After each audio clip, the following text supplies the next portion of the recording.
It's Tuesday, May 12th. I'm Rim. I'm Scott. And this is Geeknights. Tonight, we have an amazing interview with the proprietor of the Retro Arcade Museum in Beacon? Let's do this.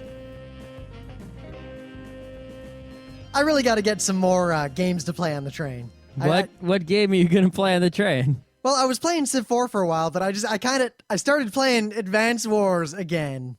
Days of Ruin. Why? Well, because I had 2 Bs left, and I got rid of them, and then I got rid of almost all my A ranks, and then I decided I should never play Advance Wars again. That's a good idea.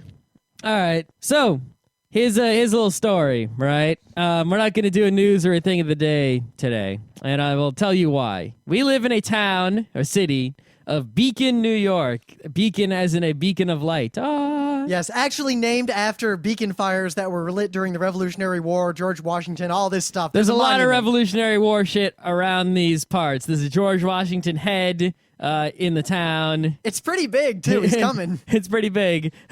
And, West Point is relatively close and such. There's a lot of stuff like that. Anyway, and we have in Beacon, there's this main street, and the main street is pretty long, and it's got all sorts of city kind of stuff on it. It's this weird crossbreed between one of those kind of falling apart cities along the Hudson River Valley, but at the same time, it's got that like almost gentrified bit where the two ends are nothing but coffee shops and art galleries, but the middle is still like the bodega and the old gas station. Yep.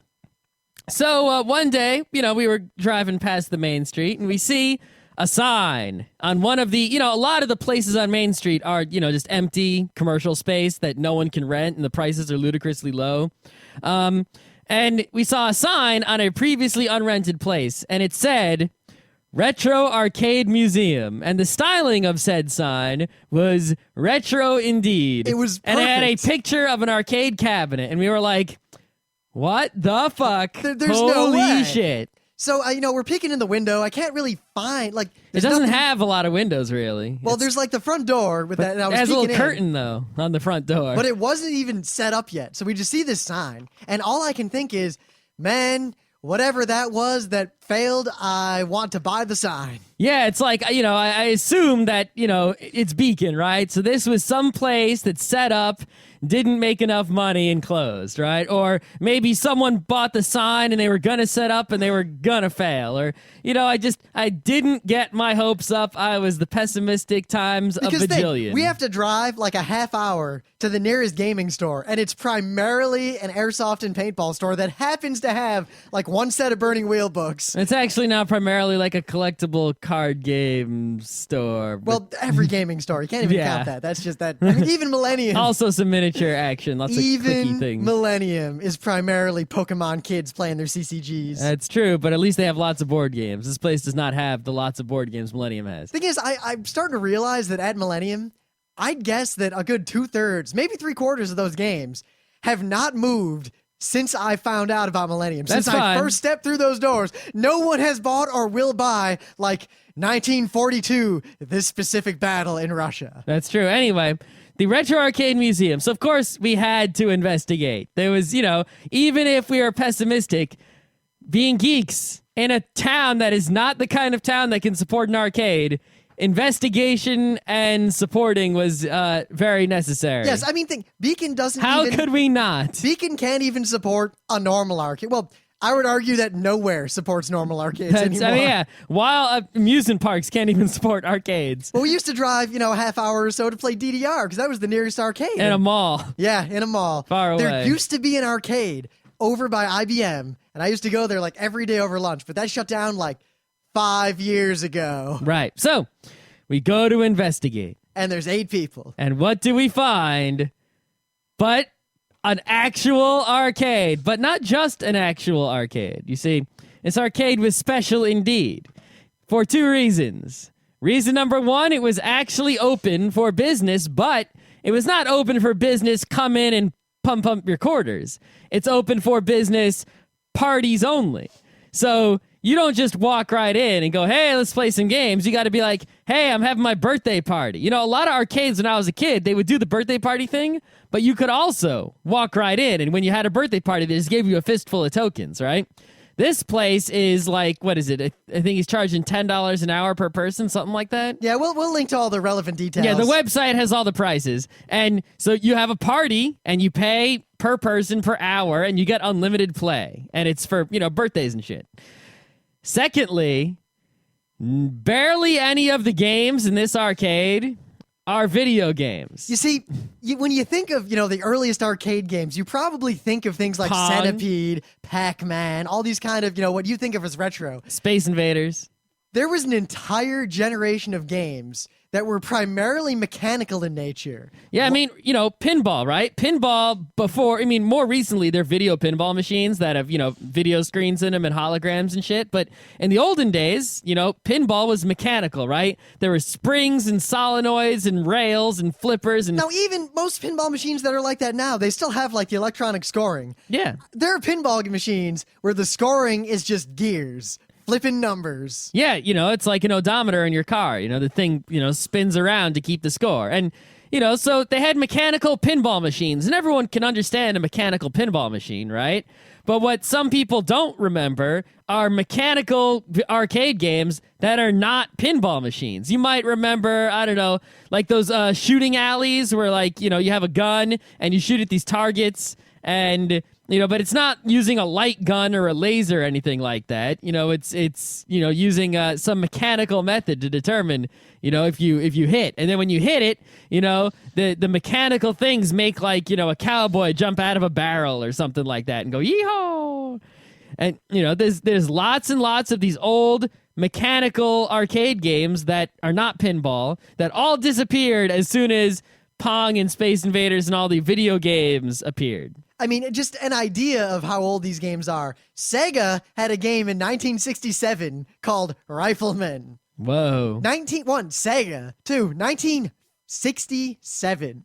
So Pong was in 1972, and Rifleman was in 67, you said? Yeah, and these games are old and crazy. They're amazing. Yeah, they're quite fantastic. The cool thing is... And to have a whole arcade full of them... in the town in which we live. I mean, I remember I walked in and I see right up at the front Seawolf. And the one thing I remember about Cedar Point that I don't know if it's still there was that they had an arcade, but it wasn't like this intentionally retro arcade. They just had all these really old arcade games, and they had a lot of these, but almost all of them were broken. Yeah. I mean, these are the kind of things, because they're mechanical, because they're one of a kind, no two are alike, really.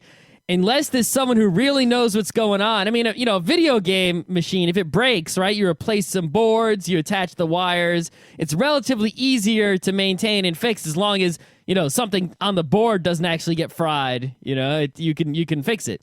But this mechanical game requires, like, an expert to maintain it and keep it going, And fixing a mechanical pinball machine is not simple. You need skills, you need knowledge, you need tools, you need things. So... even if you can find these games out there, finding working ones, let alone an entire arcade full of working ones, was already epically awesome. So we went to investigate, we found the Arcade of Awesome, and we found the guy running the Arcade of Awesome. And of course, we had to interview such a man. Yep. I mean, very specifically, we'd seen this sign, we didn't know what was going on. We kept thinking, we got to check that out, we got to find out what's going on with it. But one day we were walking with the whole crew. We tried to eat at one restaurant. They were full. We decided to walk to the other restaurant. And as we're passing, I see the sign, and I point out to the front row crew, hey, check out this sign. We've been waiting for this thing to open to see what the deal is here. We don't know what's going on. And then we stop, and we see that now it is open. Oh, shit. The door's unlocked, and there's noise inside. Oh, shit. The crew walks in, and we're just dumbfounded. And the owner's kind of standing there hanging out with his wife and kid, and 10 of us just kind of walk in awestruck. And this leads to about an hour of us talking to him about how amazing he is.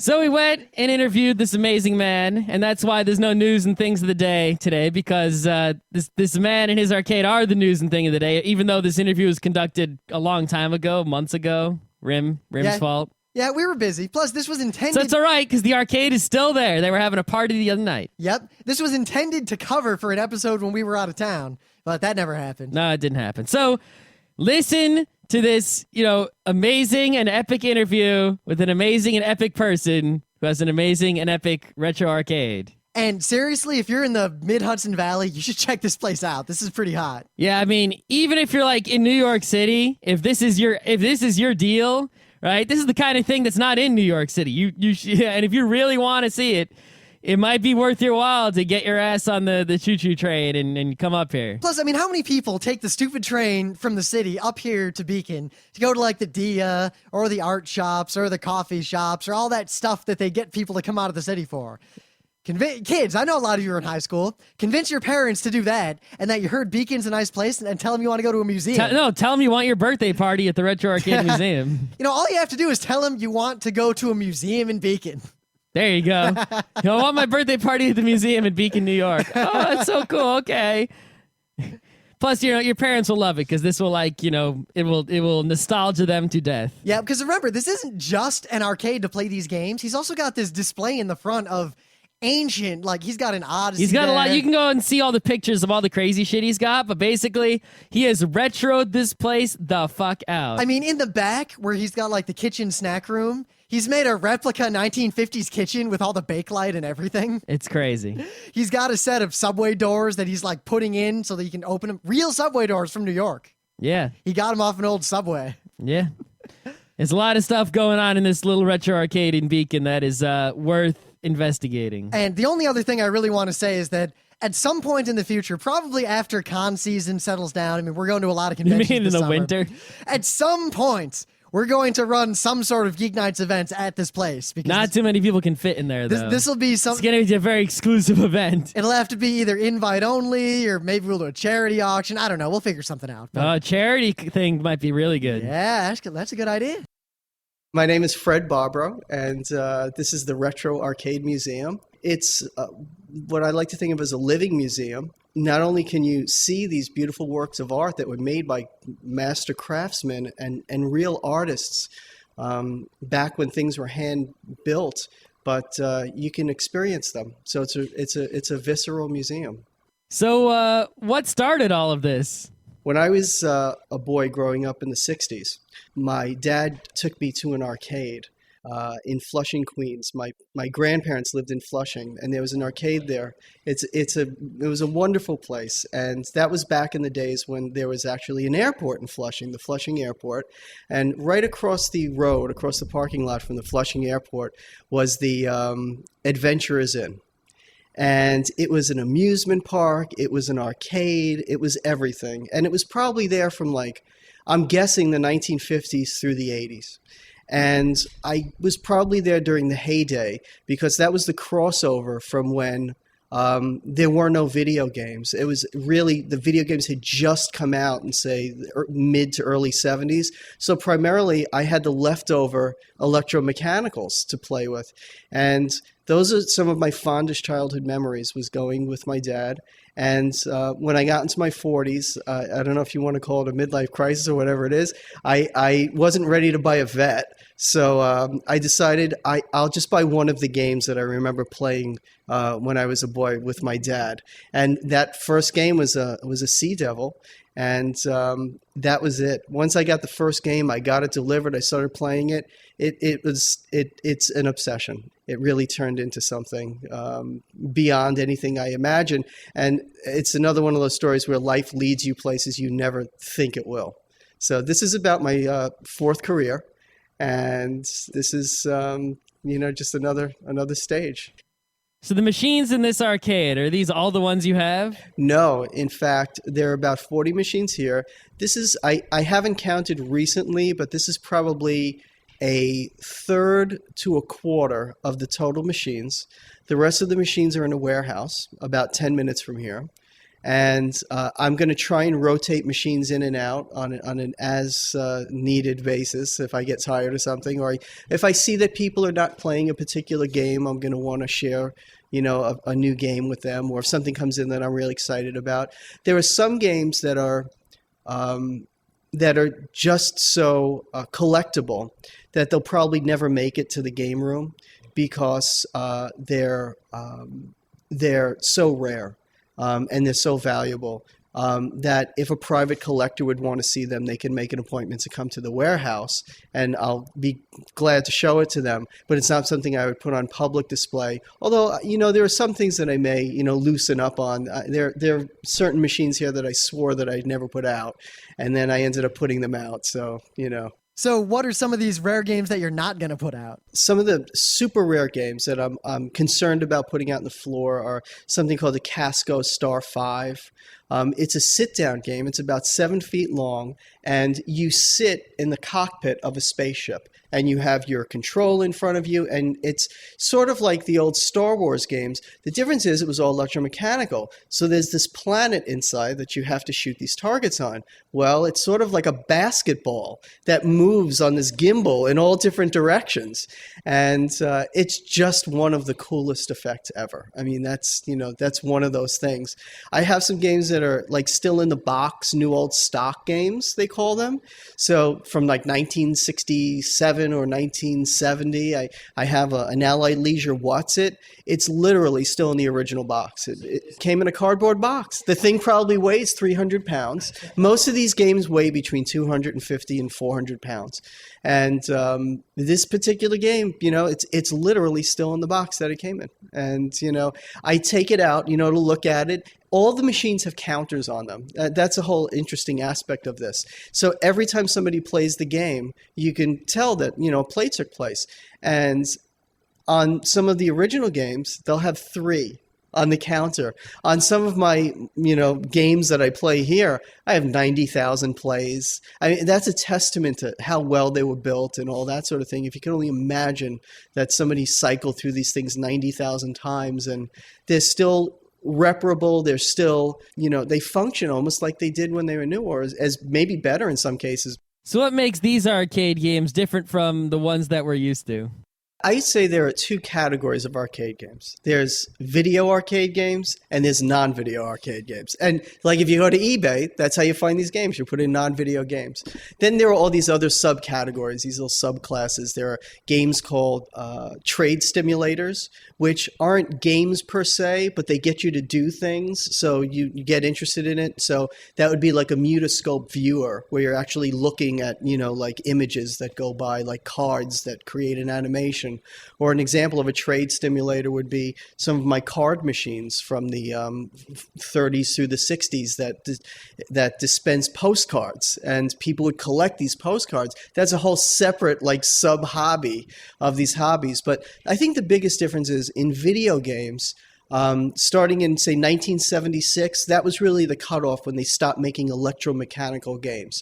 The real difference is that the electromechanicals had no video screens. At the very end, they started using microprocessors. So occasionally, in some of the Allied Leisure games, you will find chips. You'll find like 7400 series chips. They're really super pre-8088 chips. These weren't computer chips. They were TTL logic chips. So they were the really earliest, and they still didn't perform all the functions because there's still bicycle chains and relays and gears and wiper and motors and all kinds of things inside.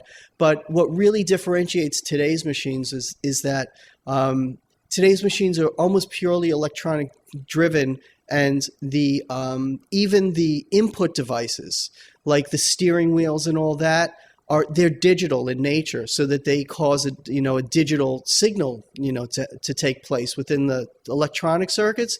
But these are, I go in and I have to grease these things up like it was a mechanic's garage. I'll walk out of here and my hands will be covered with motor oil or grease or whatever when we're working on these things. So that's probably the biggest difference, And the other difference is that these are all wood, handmade, and they were literally hand-wired. And I was in the music business for a long time. My background is in music and television production. I went to film school back in the early 80s.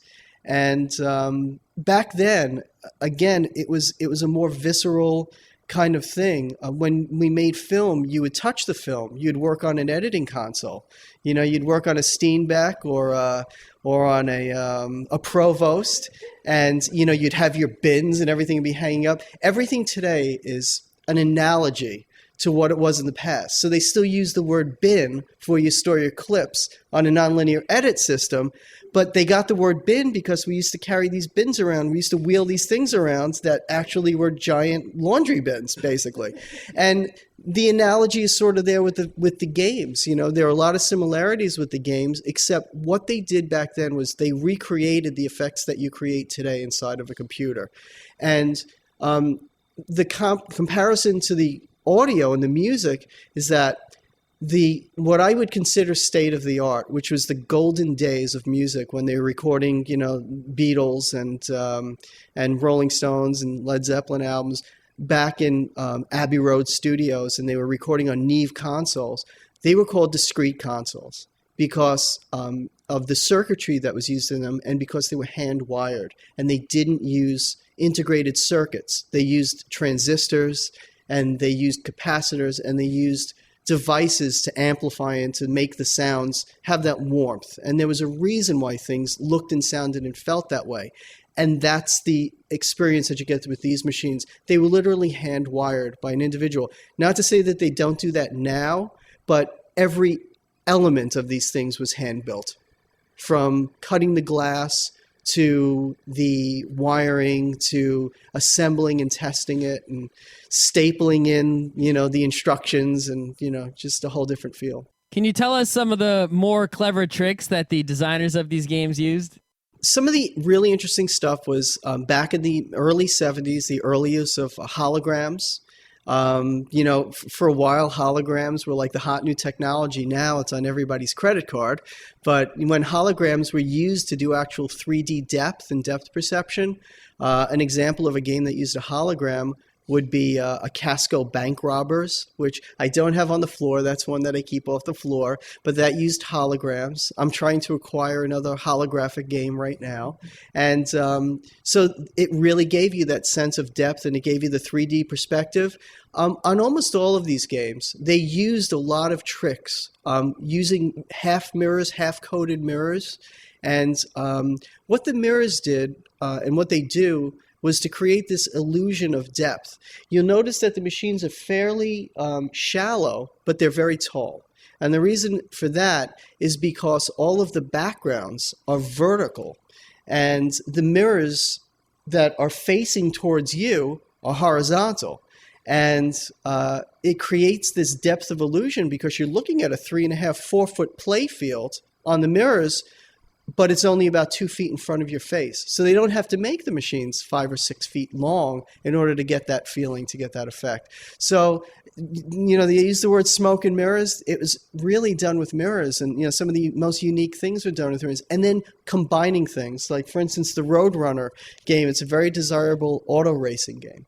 And they used a combination of the mirrors, this kind of holographic trick where the car is projected onto another background, onto another mirror. So you're seeing a projection of the car in a mirror. So when the car gets into an accident, when you hit another car hits you, the car is on a separate motor. So it flips around in 3D space. And it's physically flipping in 3D space. But you don't know that. To you, it just looks like there's this car, you know, on the track that just did a rollover. And it's pretty amazing. The creativity that these engineers used is unbelievable. The other side of it is the artisans that created the back glasses. In many cases, the back glasses are as valuable or more valuable than the machines themselves. Because you can buy parts for the machines. You can buy relays. You can buy the switches. You can buy all of these parts. And if you can't find something specific, you can almost always fabricate it or find something.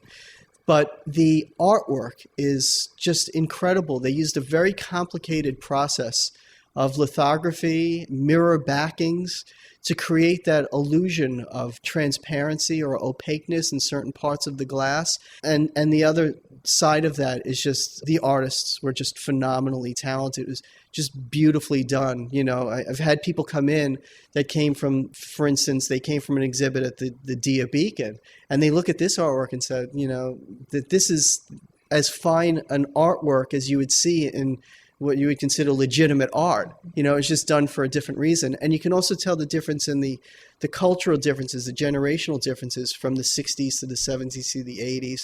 the art had a different feel and had a different look to it. So, what was your first machine?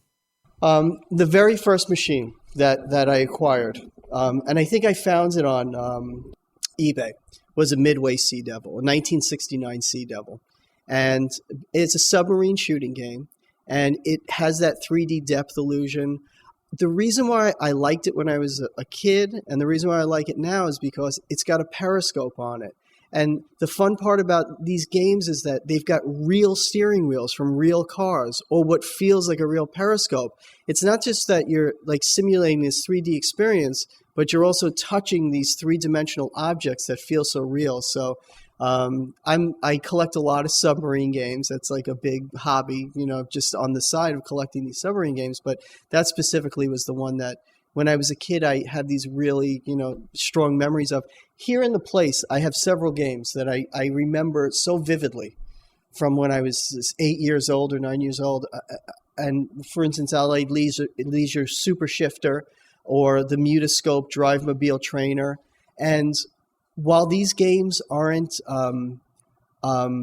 necessarily the most collectible or anything like that, those are the ones that I remember playing, because to me, to an 8-year-old, what could be more exciting than driving a car? And even today, I'll put an experienced driver behind the wheel of one of these things, and their jaw drops, and there's this rush of panic in their face. What do I do? And it's, it's just like driving a real car. It's like clutch, shift, gas, clutch, shift, gas, clutch, shift, gas. And you go over this with them, and it's like, I can't do it. They get very nervous, and they'll move on to another game. I'll try and coax them back.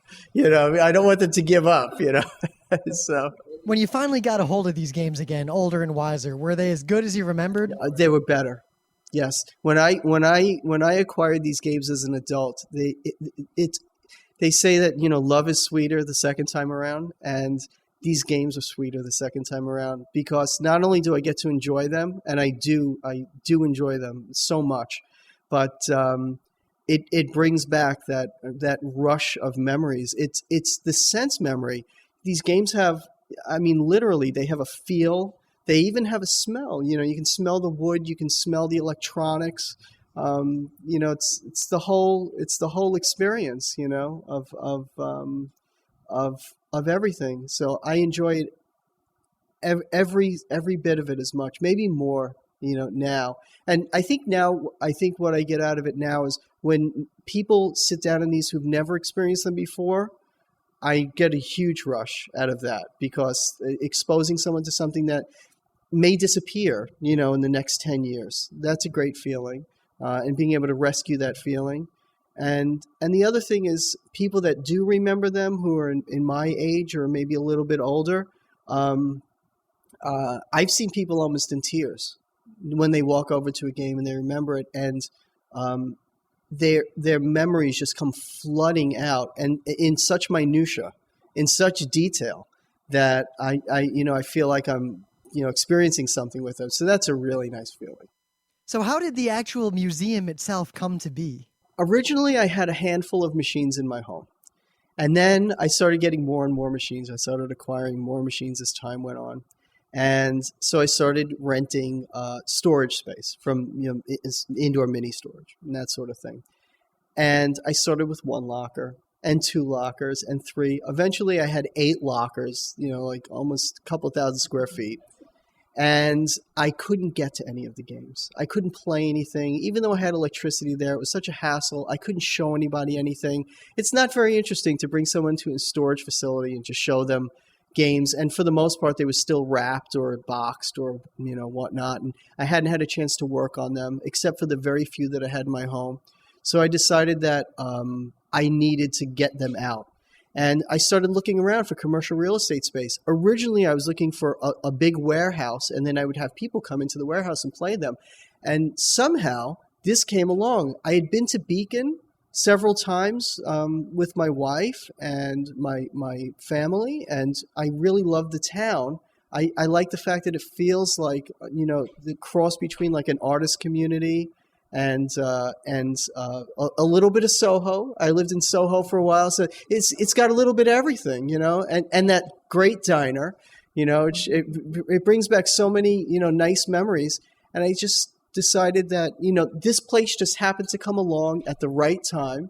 It cost me about as much, to store as to have a storefront, although there are a lot of other expenses, But I mean, this is a dream come true. This is for anybody who's a gaming enthusiast to have their own arcade, a real arcade. It really is. It's a dream come true. I can't compare it to anything else. I guess it's like a musician having their own recording studio, or if you're an athlete, if you have a real regulation basketball court or a tennis court, I get to experience this, and hopefully, when my daughter is old enough to really appreciate it, she's 6, 7 years old, she'll really start getting those feelings that I had for the machines and the games. We have to ask, what was your first computer? Well, my first computer, boy, oh boy, you really did. I think it was a VIC. I think my first computer was a Commodore 64 or a VIC. They came out at about the same time. I had a Commodore 64. I had a VIC. Now, I took computers in high school, and we had a Wang Olivetti, and we had a PET. I remember that. I was terrible in computers. The irony is I ended up spending a good portion of my life developing and designing software and applications, but I nearly failed computers in high school. The extent of my computer experience in college was shoeboxes full of punch cards. And that was that was not for me, so I had to wait until things got a little more advanced. But I always wondered how things worked. From the time I was a little boy, I would take things apart. I didn't necessarily know how to put them back together, but I would always manage to get them apart and get all the pieces separated. Now I take a Polaroid before I take it apart. But now it's funny because I have always tried to be on the forefront. And now that I'm in this whole retro world, it's almost like being on the forefront of the retro world. And the really exciting part is, the expression that I use is that when I get something that's 40 or 50 years old, they say, oh, you got another old game? I said, well, it's new to me. And I get to learn about it. I get to read the schematics. I get to figure out how it worked. I take it apart and I'll sit there with a light and stare at it for like a half an hour or 45 minutes or an hour before I even touch it, so I can try and figure out, okay, what's going on. Eventually you become more adept at these things and you know how to sort of hunt things down and how things work, but there's always some new twist. There's always something, that you can't figure out. But being on the forefront of technology makes me appreciate this stuff even more, because I don't know if people today are creative enough to have built something like this, because this doesn't involve just sitting down and writing code. This involves something physical. This involves something tactile. Now the big thing is creating haptic feedback and haptic controllers. For instance, when I was working at the medical school, we were doing virtual surgery. In other words, we would set up a computer and a haptic controller, like it would be it could be anything from a scalpel to a forcep, or any type of minimally invasive operating device, and that would be connected to a computer, and then via the internet, we'd run a fiber through AT&T or whomever was the provider to Europe. And they could actually, and this is true, this is happening right now, that you could actually operate on a patient and you could force feedback what it feels like. And now, I'm not a physician, so I never actually cut flesh, but I know what the physician needed to feel in order to be able to do that. So these are the types of things that we try to simulate for them. And the drawback to an experience like that is that it wasn't immediate. The force feedback didn't happen right away. There was always a millisecond or 2 or 3 millisecond delay. Well, that may not seem like a lot, a thousandth of a second, but if somebody's artery starts bleeding, you may only have a second or two to clamp it and move on to the next thing. So there really was this kind of crossover, or this melding of the computers and these physical devices. I like to say that we're all analog. As we sit here and as we breathe, as we look at each other, no matter how many times our brains are firing, no matter how many times our neurons are firing, you wouldn't see me if there wasn't light reflecting into our eyes, and we didn't have a lens in front of our eyes. And that's analog. So no matter how much people talk about digital, that we live in a digital world, we really physically live in an analog world, and we just like to store things digitally, or we like to manipulate things digitally. And these machines are pure analog. They rub against one another. There are parts that move and they rub and they count, and they're very simple. But then they're also, they show you that part of the brain before there was, integrated circuits to do the calculating for you. It's almost like if you go back to Roman culture, when they created these pedometers, they were able to actually count, the kilometers, when they built this incredible road system. I mean, even today, people have a hard time figuring out how these devices worked. And that's amazing to me. So, just having an appreciation of those kinds of things are, that's a whole other world that we get to explore in these games. Could you tell us a little bit about yourself? What came before?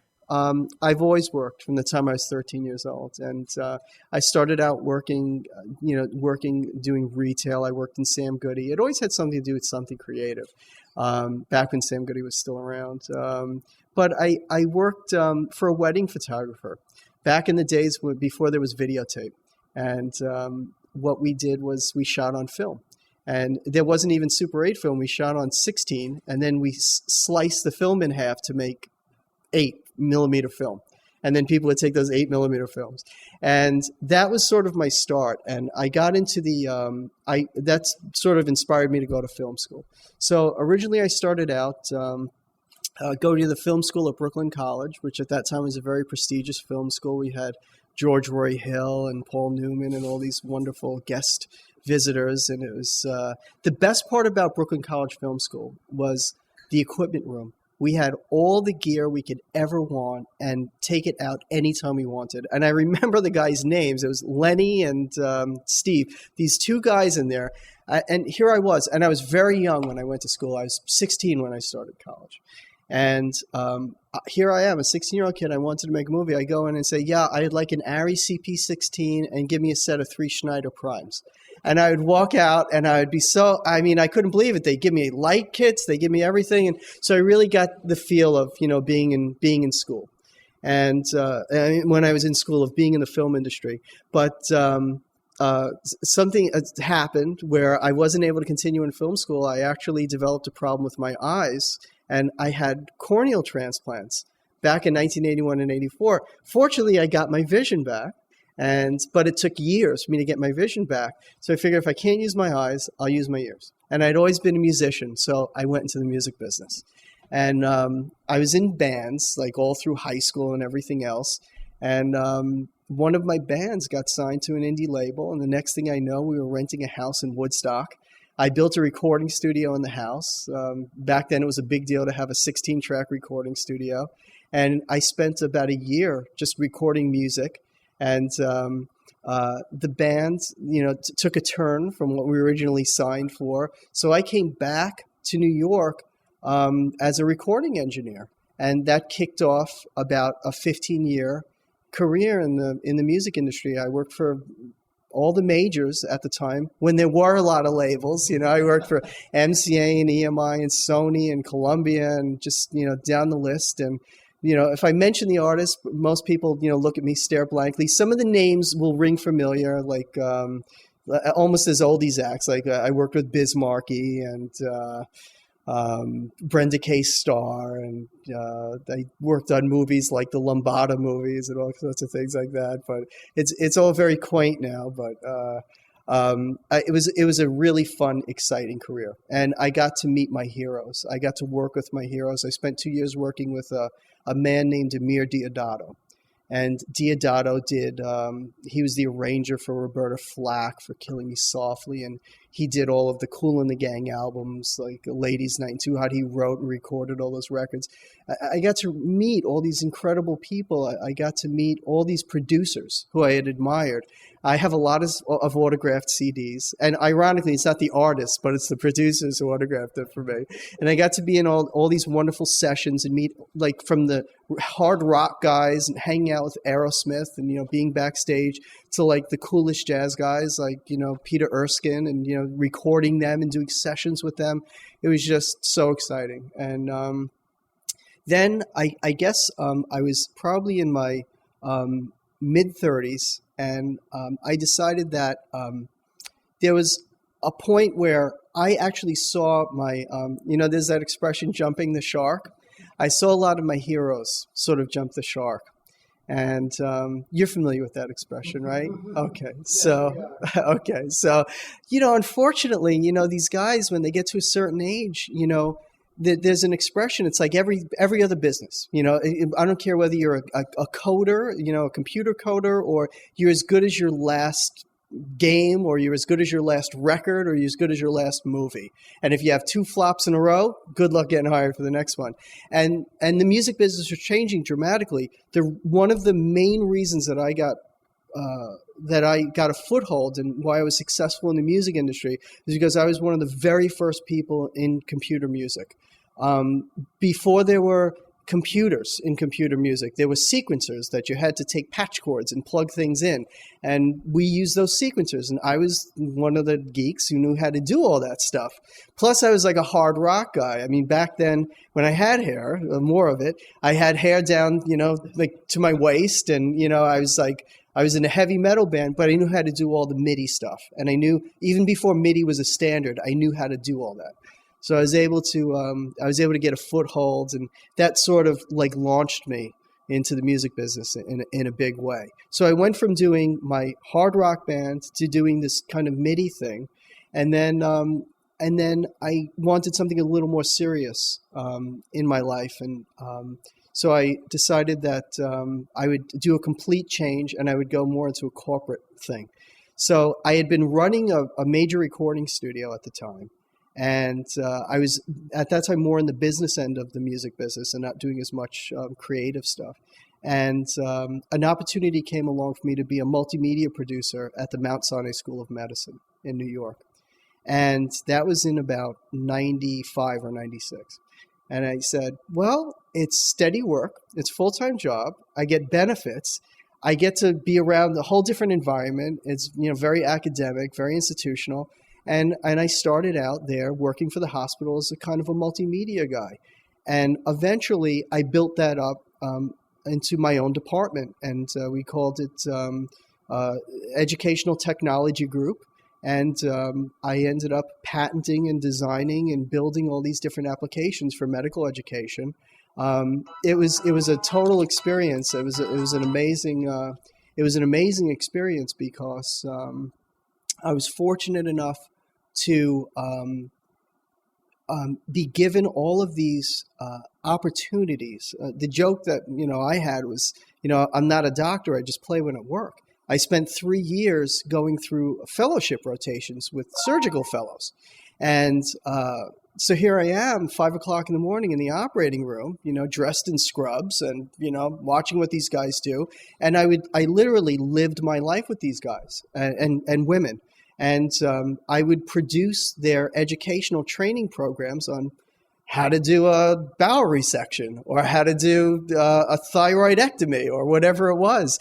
And these guys were really into technology. They were really into multimedia. A lot of guys programmed their own surgical games, and they did their own videos, and they did all this stuff. And it was a great experience. And, I've seen things that, most people never had an opportunity to see. I've seen it all, that everything that takes place in a hospital, from the heartbreaking to the miraculous. And it was a great experience. And running my own department was a lot of fun for a long time. But then something called the business of medicine got too big. And it became overwhelming because I had about 8 people that worked for me up to about 45 people. I was producing symposia and traveling around the country and lecturing and all that business. And I just said, if I have to be responsible for the bottom line. We were a cost recoupment department. The business of medicine is a rough business. And just, medical schools are not designed to make money.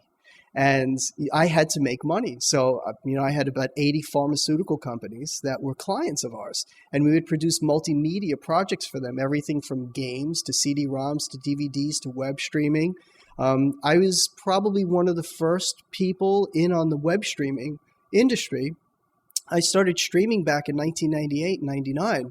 And back then, the only game in town was Real Producer and Real Media. And I got a grant, and I used the money to buy a server, and I spent $10,000 for a real enterprise license. Of course, now you get everything for free, and you go out and you can you can get Helix, or you can buy the Adobe FC, the Flash communication server, and all these newfangled things. And so now it's a whole different world. But I was in on the beginning of that, and we built up a library of, I don't know, maybe thousands in the many thousands of materials. And I ended up doing that for a lot of different industries, and for the medical center, and for other hospitals and pharmaceutical companies. And it got to be a real drag, because then suddenly I was the bookkeeper. I was responsible for all this money, and that was not, I always wanted to be in the creative side of it. So I formed a company with my cousin and his college buddy. They're both Wharton graduates. And my cousin was in sports and sports entertainment. He worked for Spectacor, and he bought and sold baseball teams and all this sort of thing. And my other partner, and he built sports bars, and so he was in on the whole retail end of it. My other partner, and that his name is Scott Barbara. We had the same last name. Our dads are brothers. My other partner, Greg O'Connor, is a movie producer, a real life Hollywood movie producer. And he's also, the thing that gets me about working with both of them is, they're both self-made. Greg went, put some money together after building up a business with his father, who is a retired police officer. They built up a security business together, and Greg used that money to finance his first film. And that film was Tumbleweeds. And they won a Golden Globe for Tumbleweeds, and then they used that money to, get a deal with Disney to do the second film, which was Miracle, about the Olympic ice hockey team.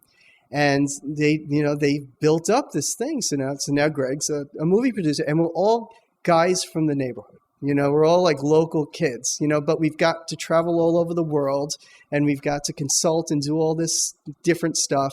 In between, there are a bunch of different careers, but this thing that I'm doing with Scott and Greg is called Media Lab. And we create different products for the entertainment industry, and they're crossovers between entertainment and technology. And what I do is I try and create virtual reality situations for people to experience, and tie that into monetizing it for the entertainment industry. And I create applications for the entertainment industry. So that's a lot of fun. And so Media Lab's been around for about 2.5 years. So I transitioned out of Mount Sinai into Media Lab. And then I found that since I didn't have the medical center to go to every day, and I occasionally do consulting gigs for clients, and I, work for companies like Stella Productions who do these, production projects. I decided that, this is the ideal opportunity for me to do this. I may not have another opportunity in my life. I'm in my mid-40s. I may not have an opportunity to make something like this. So over the last couple of months, I built the place, and a lot of sweat equity went into it, and just a lot of moral support from the family and from my folks who are, really good to me, and very supportive. And it's been an amazing experience. And then getting to know the whole gaming community has been an amazing experience. There are websites like KLOV, which is Coin Lovers, and there's a website called TAFA, which is TAFA, which is just brochures. And then there's so many of these different websites. I couldn't even go into all of them. There's Retroland, and I can't even remember them off the side of my head, but there's so many wonderful places to go, and you meet so many people. So it's funny because you find, doing the same thing in different ways in life. I used to travel around the world doing consulting about streaming media and digital video. And now I get to travel around the world meeting collectors and doing this. This is infinitely more fun. So, although the only difference is that this is on my dime. So that's the big difference. Somebody would pay me to go to China, 10 years or 15 years ago. Now I have to pay to go on my own. But, the feeling of acquiring a machine, it's not so much a selfish feeling. It's more of, I feel like I've almost rescued these things, from the dumpster, or from, the axe, or from a fire, literally. The old game operators, they get tired of these things. They take them out in the back, or they throw them off the back of a truck. They'd set them on fire. They destroy them. It was funny to them. This was landfill for them. But these are objects of art. They really are. They're living, breathing, working machinery. I guess the same way people are addicted to old cars. People are into cars, and they can appreciate every aspect of the car, sort of appreciate this. The main difference is that even though I collected cars for a while, that was a hobby of mine, I wouldn't let anyone drive my cars. These I let people drive. So these were meant to be driven. That was a big hurdle to get over, by the way. It was very difficult to reconcile letting people touch these things, because you're afraid that somebody will abuse it or mishandle it. And finally, you come to the conclusion that these were designed for one purpose, to entertain. And now that's what they're here for. So I keep an eye on them.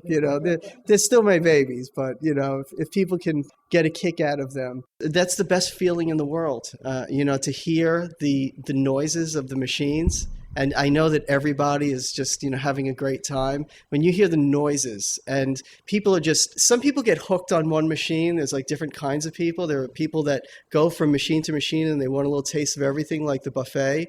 But then there are the people who get stuck on one thing, like the guy who wants to take all the shrimp. So they have to play, Ninja Gun for, practically the whole time. And then the oddest thing is, here are all these wonderful games and all these toys and everything. And there'll be one person who'll just be stuck at the jukebox for like an hour, and they'll just want to, pick songs, So they'll spend an hour out of 2.5 hours just, looking for songs and, do that. So what makes a good game? Storytelling. No matter whether it's film or whether it's video, it's all storytelling. It doesn't matter how you get there. It's if you get there, what you do. It's storytelling. I'd say probably the highest on the list for me is lighting. That's the single most important thing of making any kind of image that people see. I mean, lighting is everything. And that's followed by sound. Like when you're watching a film, you could have, good sound or bad sound, and that'll make or break it. The funny part is, it doesn't have to be technically good, the sound, and that's analogous to these games. They don't have to be technically good to draw you in. Some of my favorite albums, some of my favorite performers, and some of my favorite recordings have the worst sound. They were intentionally overmodulated. The sound is like so distorted. And that was part of the charm of it, and that was like, you listen to these old Zeppelin records, or you listen to like the old Beatles stuff that was recorded with a couple of microphones on an 8-track. It sounds better. It sounds richer. It sounds fuller because the performance is there. And, that's the big thing. Being in film school helps a lot too, because these games have a story to them too. They all have some kind of theme to them. And once you master the theme, you sort of mastered the game. There's a certain amount of randomness to them, which makes them different from today's games. Today's games are funny because, like modern video games, like you play on a console, even though the graphics are amazing and the experience is amazing, and they're almost surrealistic in their in their accuracy. It's scary. I really think there's going to be a point where people live in a virtual reality world. I don't think we're quite there yet, but it's very close. I'd say, maybe 10, 15 years, it'll be at that quality. But the only thing that they're lacking is there's the television screen, in my opinion, that creates this impediment or this kind of barrier between you becoming immersed in the game. One day when we wear helmets or headsets or whatever that is, when you're really immersed in the game, I think that'll make a big difference. I think Wii was a big breakthrough. I have a Wii. I also have a lot of game consoles. Of course, I have the old, two-dimensional Atari and television and ColecoVision and Telstar and all that sort of thing. But and there was a charm in the two-dimensional, and the repetitiveness in that, and something about, it goes back to like comfort foods and everything like that. There was a certain comfort in playing those games. And I'll still enjoy them almost as much as I enjoy something new. But now when I play a Wii, that breaks down one of the barriers. Now suddenly I'm in another dimension. It's different from playing against a screen. Now suddenly I'm moving my body and I'm having an effect on it. I still kind of feel that screen in the way. I don't know what it is. As the games get more developed and I don't see my surroundings around me, I think that's the point in which I can say I've abandoned the analog and I've moved into the digital world. And you can go back to a movie like Tron. And, this is like, that was like, I guess, the penultimate, in somebody being absorbed into the worlds of video games. I think that at some point we'll actually be absorbed into video games. But if you listen to music on headphones and you really get into an album and like nothing else matters and the whole world just goes away and you're like connecting with that artist, the same thing can happen with games where for those few moments or for however long it is, there's a connection between you and the machine. Even though you may not feel the connection, and that connection goes as far as either the artist that you're listening to on the music or the person that designed and created the artwork for this thing. Suddenly, you become part of it, and it's three-dimensional. That's the best part, living in 3 dimensions. Maybe one day we'll have 4. So. That's some of the new technology that I developed with Media Lab, is that we've created these interactive experiences, these 3-dimensional experiences where you're not just interacting with the computer, but you're interacting with people inside the computer, and I think it affects the way people respond and the way people act and the way people let down their guard, because suddenly you feel that it's okay to expose yourself because you're communicating with another being somehow, whether it's electronically or in reality. It's probably a lot easier to communicate with people electronically, though, I will say. So.